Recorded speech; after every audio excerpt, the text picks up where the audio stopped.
We left off in Sign of the Beaver, where Matt went to the powwow or the party with a teen and the Beaver tribe because a teen killed the bear. And Matt started to learn a lot about their culture and how they did their festivities, they ate, their homes, and he was sent to sleep by himself in the wigwam at a teen's tribe. So let's see what happens today. Chapter 17. When Matt woke, the wigwam was dim, but the cracks of brightness around the door flap showed that it was daylight. By the sounds, the village was up and about. He could hear men's voices, the shouts of children, and the shrill yelping of dogs. Behind these sounds, there beat a dull, thumping rhythm. Could the Indians still be dancing? He lay looking about him, at the smoke-streaked walls and woven matting, at the clutter of objects hanging here and there, shapeless garments, cooking pots, odd-shaped bags of animal skin, bundles of dried grasses and herbs. Under the platform where he had slept was an untidy pile of baskets and rolled-up mats. From the heap of ashes in the center of the dirt floor, a wisp of smoke curled upward toward the small hole in the roof. Much of it could not escape and drifted back to hang in thin clouds just above his head. Matt's throat felt tight with it, and he sat up, coughing. Then he moved to the doorway, pushed back the flap, and stepped outside.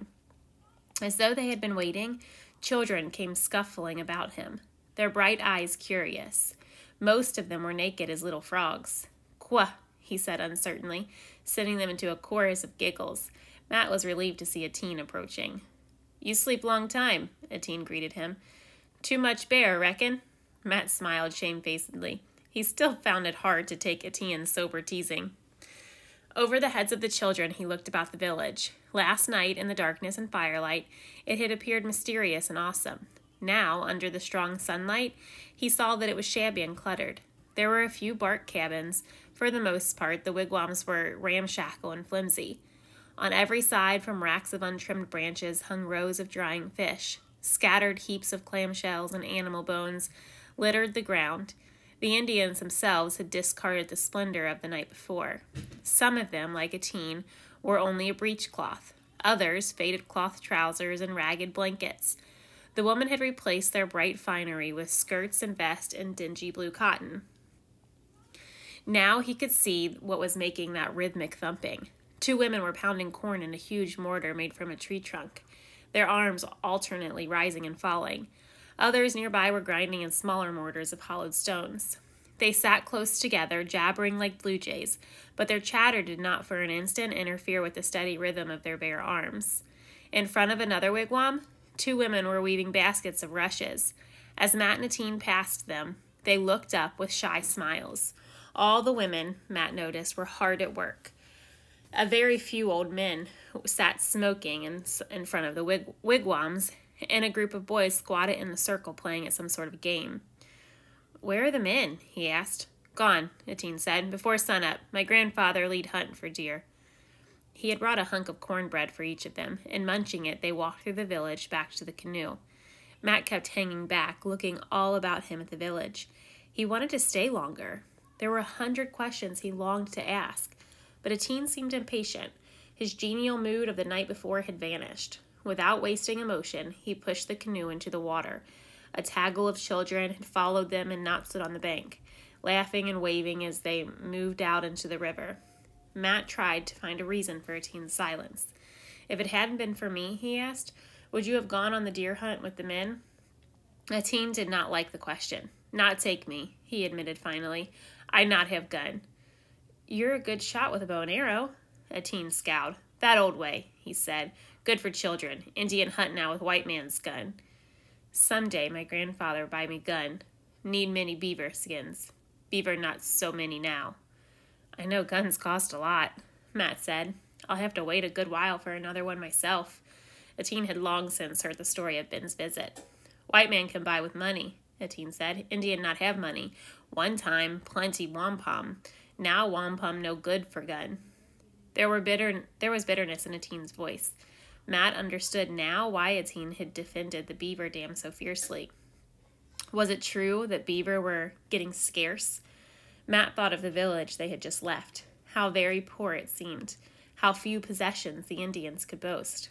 For the first time, Matt glimpsed how it might be for them, watching their old hunting grounds taken over by white settlers and by white traders demanding more skins that the woods could provide.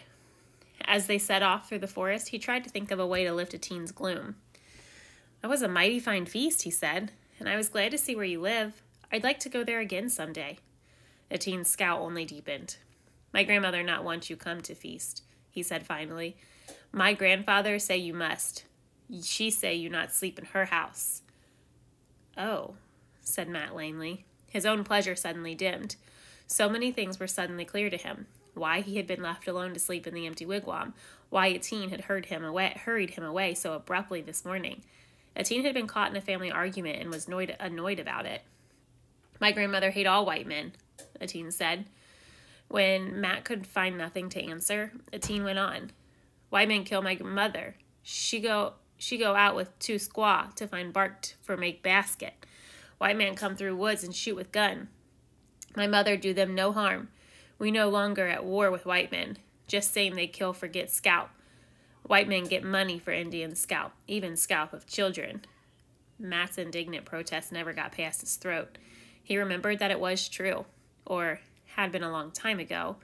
He had heard that during the war, the Massachusetts governor had offered a bounty for Indian scalps. Eteen must have been a very small child. "My father go out on war trail," Eteen said. "He go to find white man who killed my mother. He not come back." Matt was speechless. He had never dreamed that anything like this lay behind Eteen's carefree life. He had never wondered about Eteen's parents at all, only accepted without question that the boy followed his grandfather and obeyed him. "No wonder she hates us," he said at last. "Terrible things always happen when there's a war, on both sides. You've got to admit, Eteen, that there was a reason. The Indians did the same thing to the white settlers. The white women were afraid to go outside their cabins. Why white men make cabins on Indian hunting grounds?" Matt had no answer to that. It was no use, he thought. The war with the French was over. The Indians and the English had made peace. But the hatred? Would that ever be over? For all he and Eteen walked through the woods together, there was a wall between them that Eteen would never forget. In sudden panic, he thought of his own mother. Was it right for his father to bring her to this place? "Did your grandfather hate us too?" he asked. Eteen did not answer at first. Finally, he said, "My grandfather say Indian must learn to live with white man." It was not the answer Matt had hoped for, but Socknes had said he must come to the feast, in spite of the grandmother. Socknes had made him welcome. "When my father comes," he said, I want him to know your grandfather. I think they would like each other." Eteen did not answer, and they walked on in silence. Discomforted, Matt turned his attention to the trail they were following. Presently, he recognized the unmistakable carving of a little animal cut into the bark of a tree.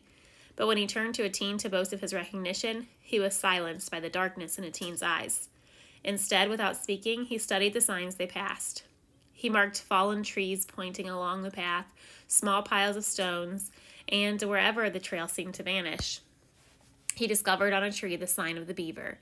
When they came out at last on a trail he knew well, he marked carefully the spot where the 2 trails met.